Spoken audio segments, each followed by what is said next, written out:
تفضل بعرض تحت عنوان Les femmes et les religions يعني sortir de l'État.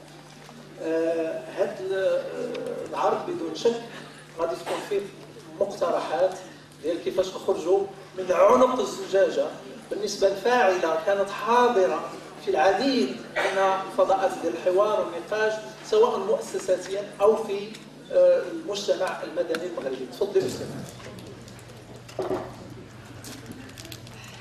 شكرا جزيلا، شكرا للضمير وشكرا لكل من سهر، يعني كل من برمج وسهر على هذا الندوة اللي حقيقة ندوة نحن لها حاجة كبيرة. أنا قد نطلق je vais être debout par en hommage aux hommes. Voilà, je ne vais pas faire ma présentation en étant assis, donc je vais être debout en hommage aux hommes. يستطيع أن نتكلم بالفرنسية، بداية ما نقولش أنا واش نهضر نتكلم بالعربية ولا بالفرنسية، ولكن على أي حال النقاش يمكن يكون بالعربية وبالفرنسية.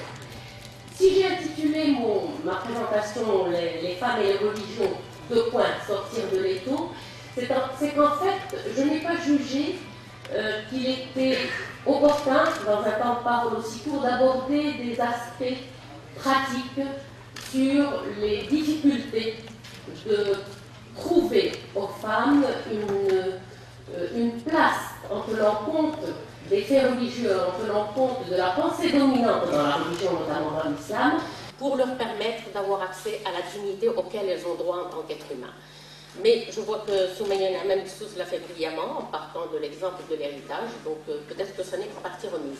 Moi, ce que je voudrais ici, c'est ouvrir un débat sur comment finalement sortir de cet étau où les femmes sont prises en otage entre une interprétation dominante de la religion et entre une religion qui peut être interprétée autrement.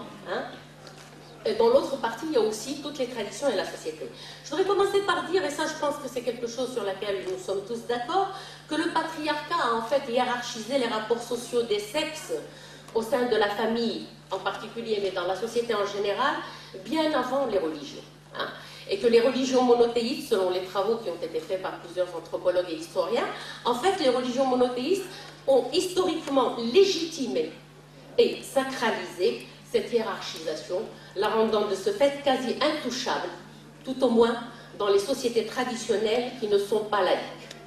C'est-à-dire que la hiérarchie homme-femme, la non-égalité a existé avant les religions, mais les religions sont venues la canoniser, sont venues la sacraliser et rendre encore plus compliquée la tâche de l'égalité.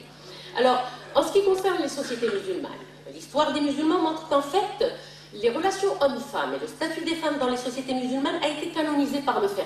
Je crois que là aussi, ça a été dit à plusieurs reprises, et on va y revenir peut-être en cours du débat, que ce soit par sa lecture, qui est une lecture qui ne tient absolument pas compte et qui est verrouillée, qui ne tient pas compte du contexte dans lequel même ces fatwas du fiqh sont apparus, ou que ce soit par le verrouillage, c'est-à-dire qu'ils ont donné une lecture et ils ont verrouillé la lecture par des choses comme l'ijtihad ma'an nas. Ça permet non seulement de sécuriser, de dire que c'est intouchable, mais en plus, il n'est pas question de pouvoir y retourner. Et ceci dans un discours qui est en apparence contradictoire en ce qui concerne les femmes dans l'islam. Il oscille entre l'apologétique, dans lequel on va revenir à des sourates du Coran, à des ayats du Coran comme Jannatu tahta aqdami al-ummahat, mais aussi dans une violence énorme. Quand on commence à lire le fiqh et à voir ce qui est dit à propos des femmes, il y a une violence énorme qui est là-dedans. Et puis en plus, cette vision et cette place fixée pour toujours, selon le fiqh, des femmes dans les sociétés musulmanes a été non seulement de nouveau théorisée, mais elle a été réactivée par l'islam politique. Par l'islam politique et par son discours d'un côté populiste. Je crois que le meilleur exemple, on ne peut pas ne pas le citer, c'est l'Ayalat Striyat, c'est l'histoire des femmes qui sont des lustres, ou que ce soit aussi par la propension de cet islam politique, quand il arrive au pouvoir, à changer les lois, à faire marche arrière en ce qui concerne certaines lois, et en tous les cas à freiner tout développement en faveur de l'égalité, sans parler des horreurs qui sont commises au nom de l'islam, notamment par Daesh. La question du statut et des droits des femmes, et là je crois que je suis en ligne droite avec ce qui vient d'être dit par mon collègue et ami auparavant, soulève en fait la question des droits des femmes dans les pays musulmans, soulève des tempêtes qui dépassent largement les frontières des pays à majorité musulmane. Elles deviennent un trait identitaire pour les musulmans et elles deviennent même l'emblème international de l'islam, y compris dans l'actualité terroriste. Je pense que cela fait l'objet même de points de rupture au niveau des partis politiques dans les élections. Et les meilleurs exemples sont ceux de ce qui s'est passé dans les jours qui précèdent, que ce soit aux États-Unis ou que ce soit pas plus tard qu'hier en France. Alors, face à cela, qu'est-ce qui se passe? Moi, personnellement, je m'intéresse à... J'essaie de participer à ces lectures contextualisées, à ces lectures éclairées de l'islam. Et je pense que nous avons avec nous Sifari Kandrou qui va pouvoir y retourner en tant que spécialiste. Bon. Mais ce que je voudrais ici poser, c'est que si ces travaux de relecture contextualisée, c'est ce que je vais montrer, sont des référentiels musulmans, ont le mérite de au moins dépoussiérer ces lectures de leurs interprétations historiques et de faire une petite place aux interprétations contradictoires. Il reste, de par l'expérience que nous avons vécue au Maroc et que nous vivons encore, il reste à évaluer la portée de ces lectures et leur efficacité face à l'urgence des réformes concernant les femmes et tenant compte de l'état sociopolitique, de la situation sociopolitique des sociétés musulmanes. Il n'en demeure pas moins qu'aussi bien dans le débat, c'est ce que je vais essayer de montrer dans un premier temps, que dans la réalité socioculturelle, dans un deuxième temps et juridique, chacun y va de sa vérité. Dans cette lecture contextuelle, dans le débat entre les tenants d'une lecture éclairée et le tenant d'une lecture traditionnelle, on oppose une vérité à une autre. Pour l'avoir vécu pendant 30 mois dans la commission de Moudouana, c'est quelque chose qui est réel. Et là, il faut reconnaître que ce face-à-face n'est pas équilibré. Alors, il n'est pas équilibré, pourquoi?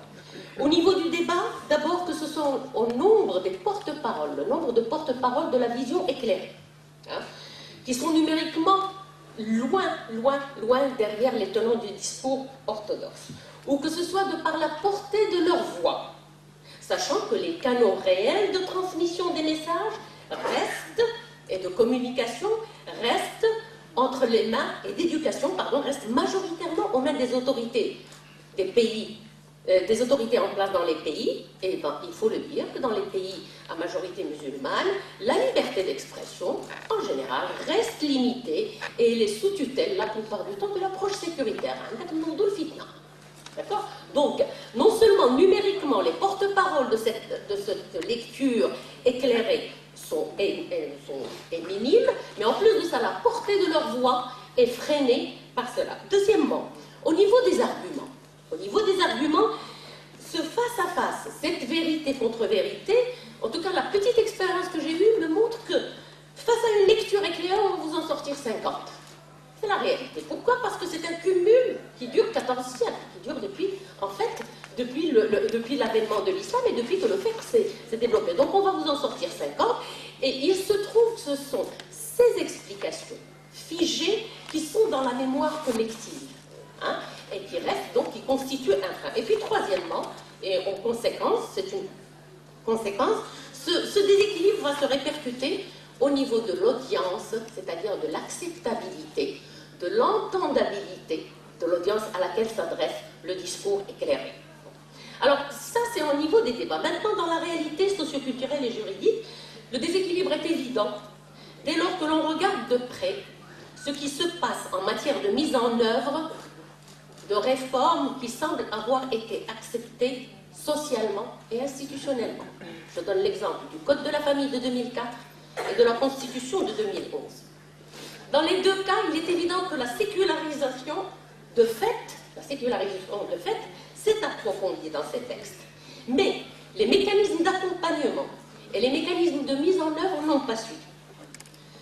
Preuve encore une fois que les lois sont nécessaires, indispensables, mais qu'elles ne sont pas suffisantes et que là, on va revenir à la composante éducative et culturelle qui est déterminante. Et c'est là-dessus que je vais donner quelques exemples.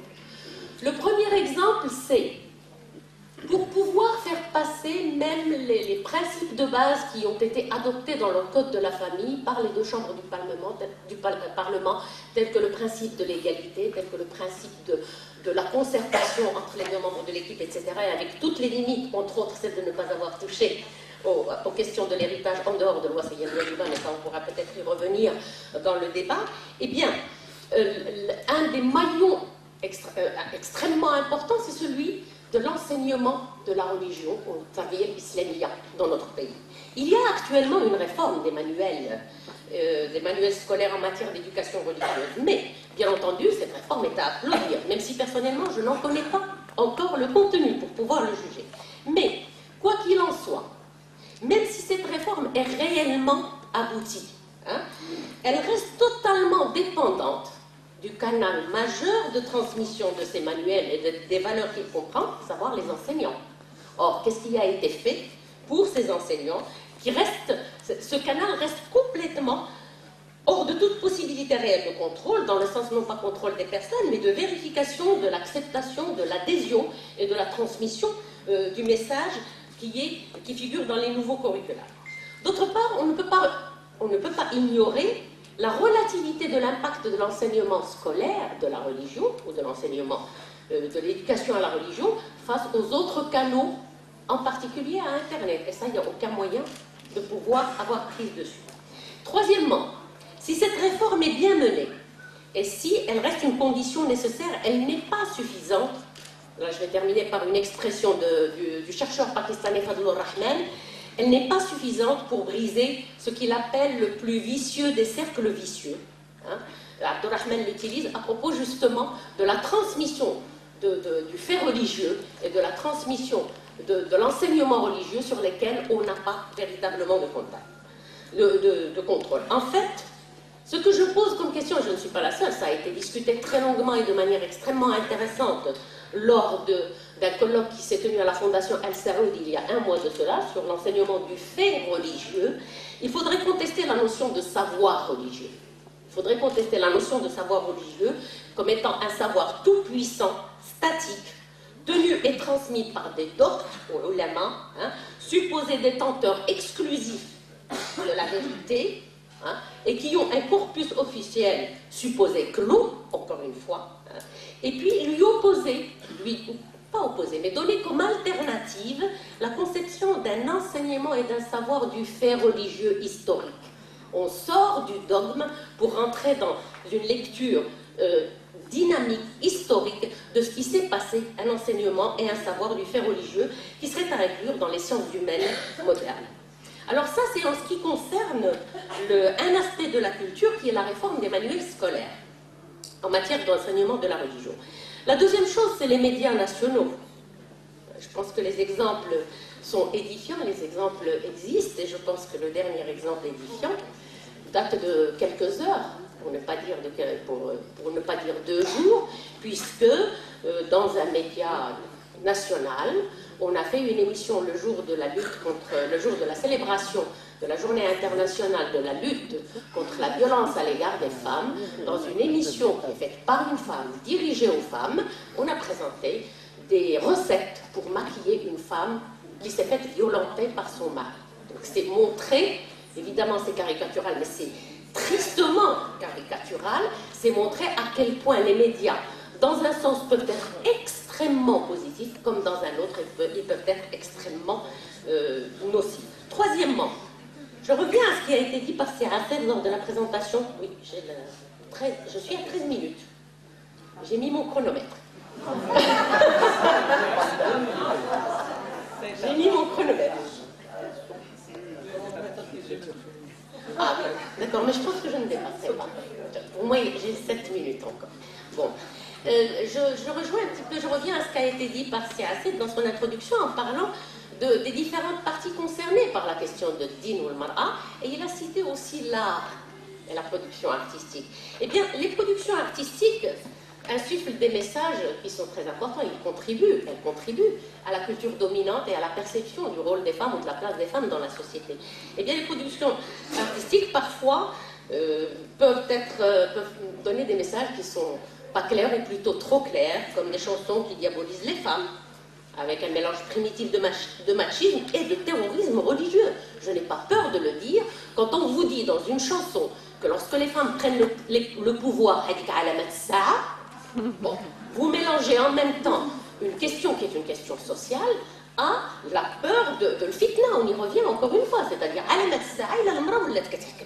bon.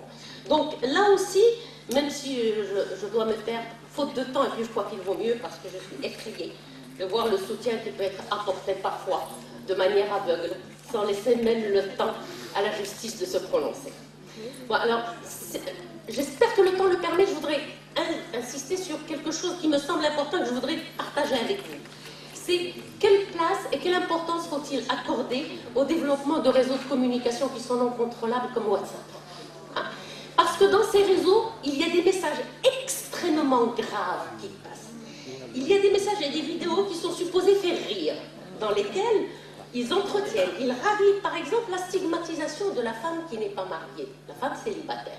Ils la stigmatisent, mais en la présentant carrément comme, excusez-moi l'expression, tout le respect que je dois à tout le monde, comme une chatte en chaleur, hein, qui va chercher à se faire violer pour justement trouver un moyen d'être mariée et d'avoir une place dans la société. Alors, il y a une question qui reste posée pour moi, c'est que avec ça, partant peut-être d'une bonne intention, il y a des vidéos, on se demande d'où est-ce qu'elles sortent. Elles circulent et elles circulent avec une très large audience. Il ne faut pas oublier que les femmes et les jeunes sont de très gros consommateurs de ce genre de vidéos. Bon, elles circulent. Alors, certaines vidéos viennent simplement et donnent en brut des déclarations. J'en ai vu une hier, je suis tombée raide, une hier, où on a donné la parole à des élèves à la sortie de l'établissement scolaire. On leur demande ce qu'ils pensent du fait de frapper les femmes. Ils ont répondu, mais c'est normal de les frapper. Il est tout à fait normal, il est même nécessaire de les frapper, parce qu'il faut qu'ils se rappellent et qu'elles reviennent, qu'elles redeviennent, quand elles ont perdu leur rationalité, qu'elles retrouvent leur rationalité. La question que je me pose et que je vous pose, à quoi ça sert de mettre ces vidéos quand ce n'est accompagné d'aucun commentaire, d'aucun autre message? Moi, je la reçois comme une violence. Et enfin, il y a d'autres messages qui se maquillent en contestation politique. Parfois. Et il y en a eu pas mal à la veille des élections législatives, des dernières élections législatives, où c'était un discours vraiment violent, extrêmement effrayant, de menaces d'insurrection armée dans le pays, et au passage, on faisait dire que l'État auquel on s'attaque, eh bien, c'est à cause de lui que nos femmes sont dehors, c'est à cause de lui que nos femmes sont habillées d'une manière indécente, et que finalement, ça fait partie, c'est les messages qu'on vous passe comme ça dans le... Alors, en conclusion, il peut apparaître que je viens ici avec des propos pessimistes.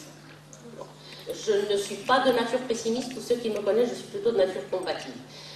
Mais il est certain que l'ambiance ne pousse pas actuellement à l'optimisme, mais elle oblige le réalisme. J'insiste dans un premier temps pour dire qu'il est extrêmement important et que ce que j'ai dit ne minimise en rien la nécessité et le devoir historique de développer et de faire connaître d'autres approches du religieux par des lectures contextualisées. Nous avons besoin de plusieurs Tariq Oubrou, de plusieurs Ali Ben Cheikh, de plusieurs Ahmed Khamlichi, de plusieurs Asma al-Marabot, de plusieurs associations de femmes, parce que ça c'est extrêmement important, c'est un devoir historique. Bon. Mais, et puis ces approches vont permettre de montrer qu'il y a d'autres possibilités utilisant les méthodes modernes d'approche et d'analyse. Je pense qu'il est, j'irai même plus loin, je pense que nous avons besoin de ces travaux subversifs. Nous avons besoin de travaux subversifs qui effectivement vont jusqu'au bout, même de ce qui semble interdit, et qui les analysent et qui démontrent à quel point ce n'est plus cohérent avec la situation de la société que nous vivons. Encore 2 minutes, monsieur le coordinateur. Deuxièmement, j'affirme que mes propos, je l'affirme, je voudrais que mes propos ne soient pas compris comme un appel à la démission ou au nihilisme. Pas du tout, ce n'est pas un appel à la démission.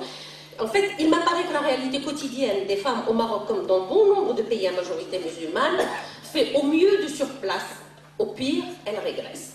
Alors, ma conclusion sera sous forme de 2 questions. Désolée si je n'ai pas la réponse. Comment sortir des clôtures dogmatiques, pour reprendre l'expression de Mohamed Hakoun, de ces clôtures dogmatiques qui nous enferment dans des lectures et des interprétations et des lois qui ne tiennent pas compte des trajectoires historiques du tout et de la situation actuelle. Comment sortir donc de ces clôtures dogmatiques sans mettre à distance le religieux de la gouvernance?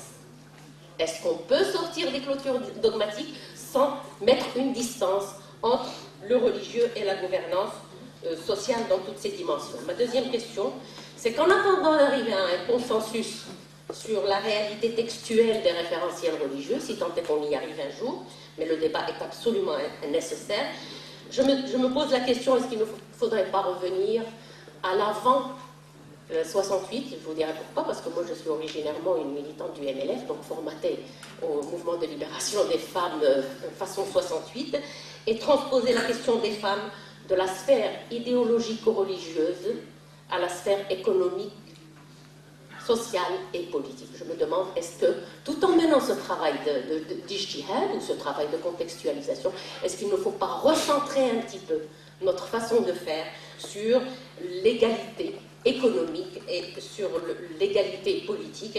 Il me semble que si on n'arrive pas à l'égalité, on gagnera tout au moins du point de vue du débat parce que ça sera plus réaliste et peut-être qu'on sera plus clair. Je vous remercie.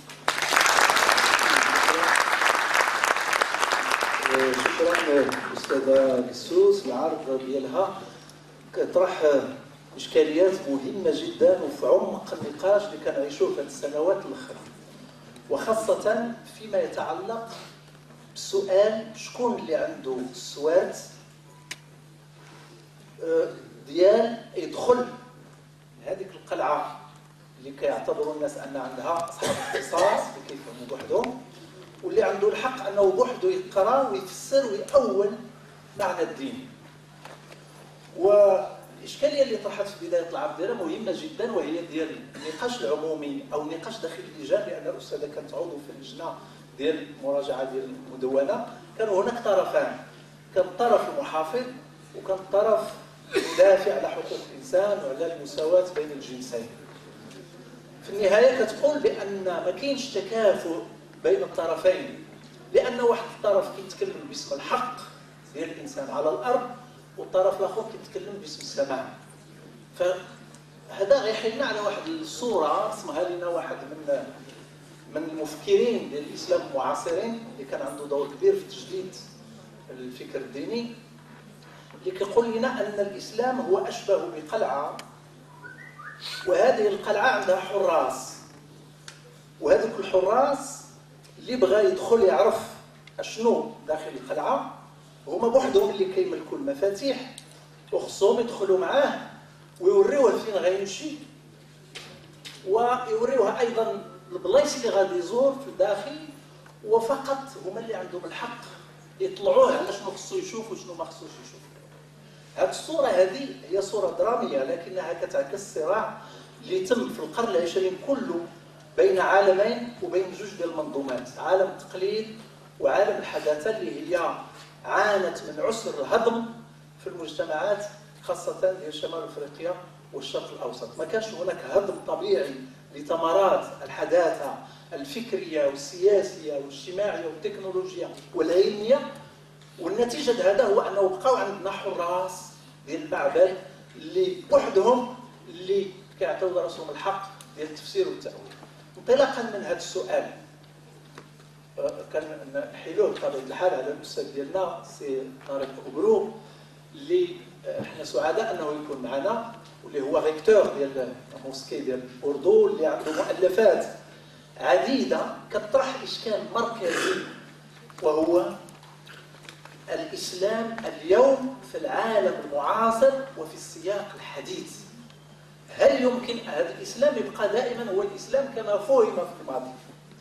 فهذا هو الإشكال الرئيسي اللي كيشتغل فيه الأستاذ أبرو، اللي كيعيش في ضمن الصراعات ديال المهجر بين الإسلام الراديكالي وبين المحيط العلماني، وكذلك في نفس الوقت كي يواكب يعني الأشكال ديال التجديد الفكري اللي كتم في المنظومه الاسلاميه اليوم. اذا نظره من داخل المنظومه، من داخل المنظومه الدينيه مع الاستاذ طارق أبرو، ولكن بمنظور ديال العصر.